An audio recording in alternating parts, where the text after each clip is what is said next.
Bismillahirrahmanirrahim. Assalamualaikum warahmatullahi wabarakatuh.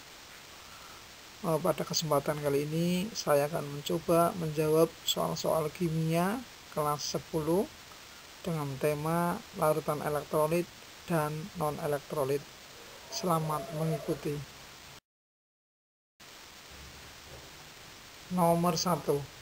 Suatu larutan dapat menghantarkan listrik bila larutan tersebut mengandung A. Molekul-molekul yang bebas bergerak, B. Atom-atom yang bebas bergerak, C. Partikel-partikel yang bebas bergerak, D. Ion-ion yang bebas bergerak, E. Zat yang mudah terlarut dalam air. Nomor 1 jawab D, yaitu ion-ion yang bebas bergerak. Nomor 2, NaCl padat tidak dapat menghantarkan listrik, sedangkan larutan NaCl dapat menghantarkan listrik. Dari fakta tersebut dapat disimpulkan bahwa A. Adanya air mengubah NaCl yang semula berikatan kovalen menjadi berikatan ion. B. NaCl padat bila dilarutkan ke dalam air akan terdisosiasi membentuk ion-ion yang bebas bergerak. C. NaCl padat berikatan kovalen, tetapi larutan NaCl merupakan senyawa berikatan ion. D. Air menimbulkan perubahan pada kekuatan arus listrik. E. Arus listrik akan mengalir bila ada air sebagai mediumnya. Nomor 2 jawab B, yaitu NaCl padat bila dilarutkan dalam air akan terdisosiasi membentuk ion-ion yang bebas bergerak. Nomor 3. Senyawa berikut yang dalam keadaan padat tidak dapat menghantarkan listrik, tetapi dalam keadaan lelehan dan larutan dapat menghantarkan listrik adalah A. CaCl2, B.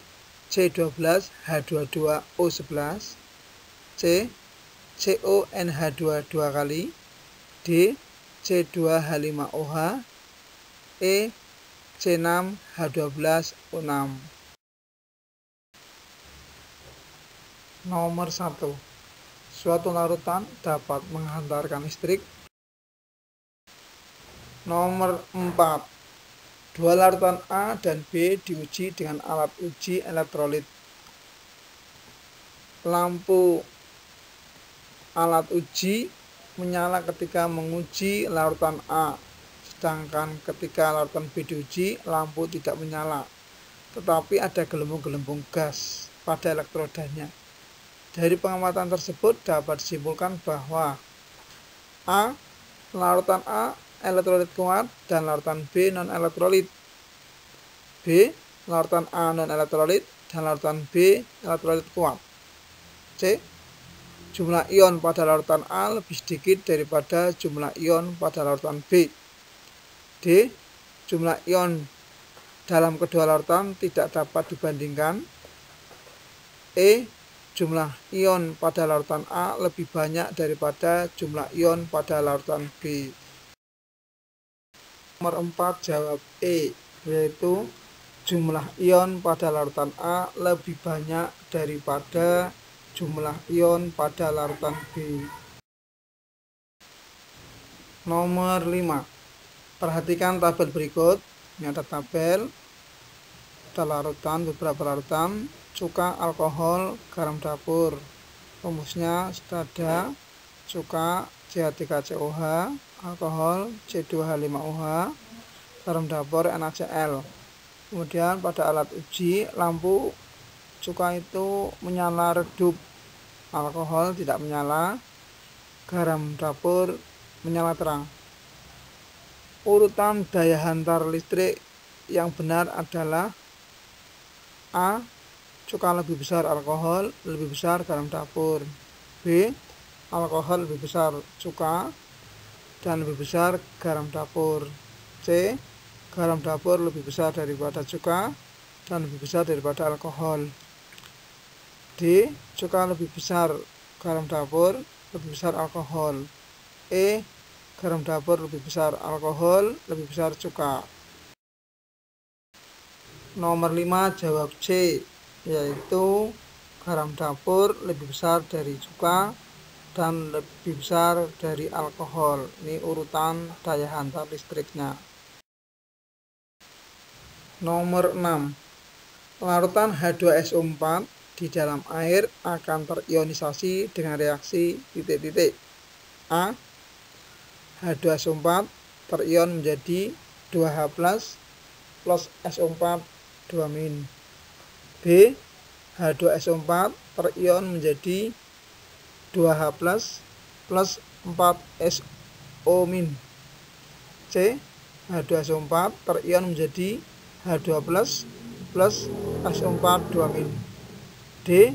H2SO4 terion menjadi H2 plus 4SO 2-. E. H2SO4 terion menjadi H2 plus SO4 2-.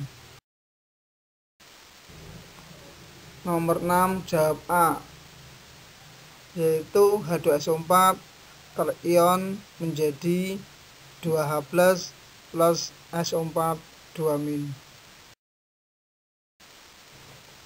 Nomor 7. Perhatikan tabel berikut. Itu ada tabel nomor 1 sampai nomor 4. Kemudian keterangannya nyala lampu dan gelembung gas. Pada nomor 1 lampunya kerang, gasnya banyak. Nomor 2 tidak menyala, gelembung gas sedikit. Nomor 3 tidak menyala, tidak ada gelembung gas. Nomor 4 lampu terang, gelembung gas banyak. Dari data di atas yang termasuk elektrolit kuat adalah A. 1 dan 2, B. 1 dan 3, C. 1 dan 4, D. 2 dan 3, E. 2 dan 4. Nomor 7 jawab C, yaitu dari data di atas yang termasuk elektrolit kuat adalah 1 dan 4. Nomor 8. Kelompok larutan elektrolit yang berupa senyawa ion adalah titik-titik. A. K2SO4, CH3COH, dan NaCl. B. NaCl, HCl, dan CH3COH. C. KNO3, NaBr, dan NH3. D. NaCl, MgCl2, dan K2SO4. E. H2SO4, HCl, dan NH3. Nomor 8 jawab D, yaitu kelompok yang berupa senyawa ion adalah D. NaCl, MgCl2, dan K2SO4.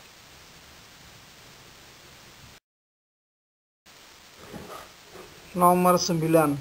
Dari larutan berikut yang paling banyak mengandung ion adalah A. HCl, B. H2SO4, C. CH3COOH, D. NH3, E. C12H22O11. Nomor 9 jawab B. Dari larutan berikut yang paling banyak mengandung ion adalah B.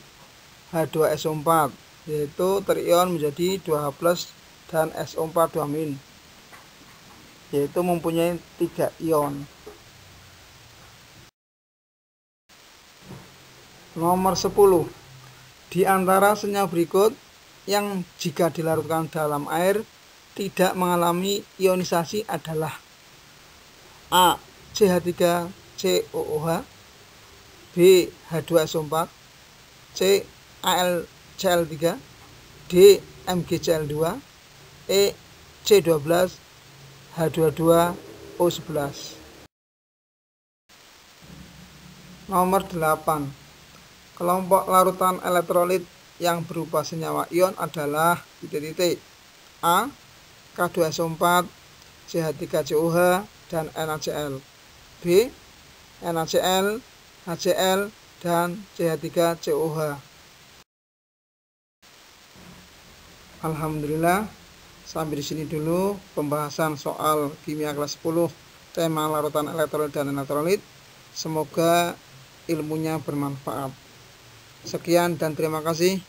Tetap semangat belajar, tetap menjaga protokol kesehatan, memakai masker, menjaga jarak, mencuci tangan dengan sabun.